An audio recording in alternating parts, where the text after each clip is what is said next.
It's time for another Dice Tower review with Tim Jennette. Hey everyone, Tim Jennette, the Metal Meeple here, and in this video we're taking a look at an expansion for Yashima called Legend of the Deep Woods. It's designed by Tony Gulati and Joshua Sprung, published by Greenbrier Games in 2016, and essentially it adds one player's worth of stuff to the original base game. It adds 2 masters, but only 1 kami, so you can only do 1 combination there. Thus, you get the 1-player edition. So, let me show you what comes in the box, and we'll come back and I'll tell you what I think.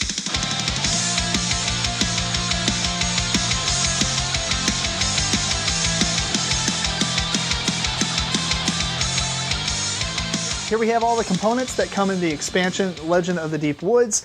Basically, you're going to get 2 masters, you're going to get 1 kami, 2 boards, and some tokens. Just to show you these boards, they're nothing special, or not in a mean way, they just don't have any new features on them. They just have a lot of arduous terrain and some deadly terrain. And this other one has some healing spaces, pretty much more than I think the original one has. So those are pretty cool. You can add those in. Let me show you the miniatures. We have Doku Baba. She's basically a plague master. She's going to run around poisoning everyone. Unfortunately, she is poisoned herself. She is plagued all the time. As you can see, she always has plague status. You have plague status. So you don't even need one of these tokens. These are used for the other players. But basically, plague status is nasty. Anytime during your turn, or during the start of a turn, if a card with plague status is at the top of your discard pile, you get to move that into your karma pool, essentially giving you a hit point, and then everybody with plague status loses takes 1 damage. Sorry. So, including you, you're going to take damage as well. You're almost like a walking time bomb, but you're trying to poison everyone else at the same time. Just to show you her restored ability, well, first off, if a master ends their turn adjacent to you, they gain plague status. Her restored ability is anybody who ends their turn on your board, they gain plague status as well. Anyway, so plague status, I just explained. You have the adapt, each master hit gains plague status. And then let me show you her spell book here, or her tome book. Won't go over every card, but I'll kind of flip through these. This one, you can remove plague status from a master, and they have to exert twice.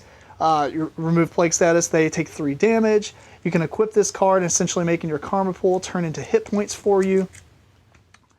Because most of your cards are going to your karma pool anyway from your plague status, so why not make them hit points? You can equip this, and anytime you exert, you can give any master on your board plague status. And you can see some of these other ones. Some of them require you to exert and stuff. Her final one, though, it's called Final Triumph. For every plague card you use, you pay for this effect. You deal 1 damage to the master. If X is 10 or higher, they must exert twice. So pretty cool stuff. Her master cards here, a lot of them are going to have this plague symbol. 6 of the 10 do. All 6 of those have Empower, which allows you to place this card in your karma pool or on top of your battle deck, which is good for 2 different reasons. But it works really well with the plague because it can go on top of your battle deck, and then if you take a damage, it goes, into your discard pile. If you can make yourself take 1 damage, or it's going to happen, it's kind of a neat thing to balance. Anyway, we'll just flip through these. Most of them are pretty much just going to give plague status to people. This one, if it goes in your karma pool, this is the Fate ability. When this card enters your karma pool, each master with plague status must exert twice. It's bad if no one else has plague status but you get the point. You got more plague stuff. Overrun, relocate people. And that's pretty much Doku Baba.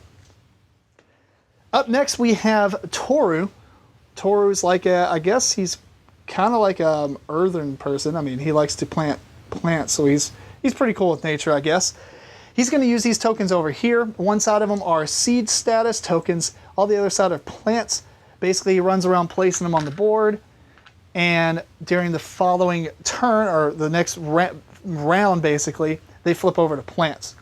Now, if players walk over them, they also pick up those seed statuses, and you can use them to explode and things like that, dealing damage to that person or that master and the spaces around it. But here's Toru.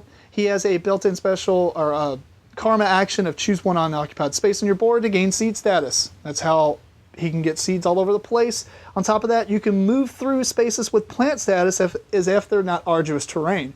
The reason for that is because once a seed turns into a plant, it becomes hindering terrain. Basically, it's arduous. You can't. It costs you 2 movement points to get into it, just like normal Harbinger terrain is.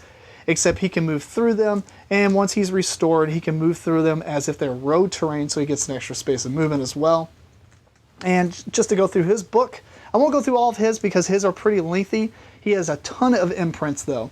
As this one, you can imprint it when it comes up. You can choose one of those 2 options. Same thing with this one. And let's see. One of these I wanted to show you. Let me show you this one real quick. Choose 1 master on your board to gain seed status. Then you imprint it. You can remove, when it comes up, you can remove it. Remove a seed status from master to deal 4 damage. Or you can choose a master on your board to gain seed status. But he's got some pretty neat ones here like this one. Glean Armor. You gain seed status and then you imprint this ability. When it comes up again, you gain seed status and then you equip it. And in response to attack, you can remove this to prevent 3 of the damage. So it kind of becomes an imprint and an equip. It's really cool the way these things work for this Toru character.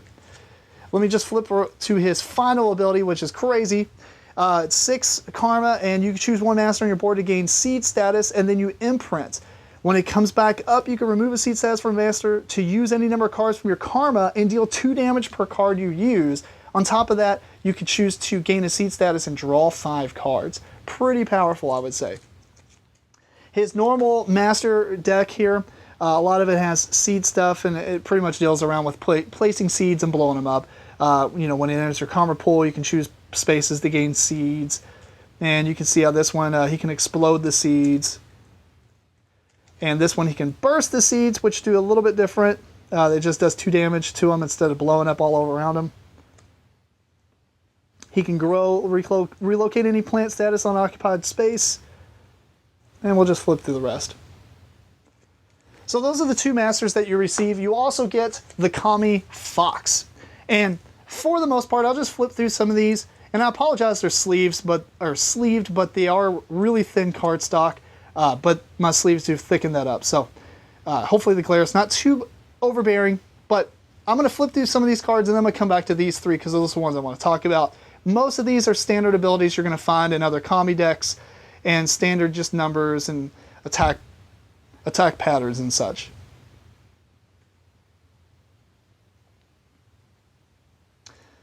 Anyway, these 3 right here have some new abilities. Like this one has Spirit Link. Obviously, that symbol allows you to play it, as not counting as one of your actions. But during your turn, you use this card and spend the attack action to gain an additional tome action, which is really interesting.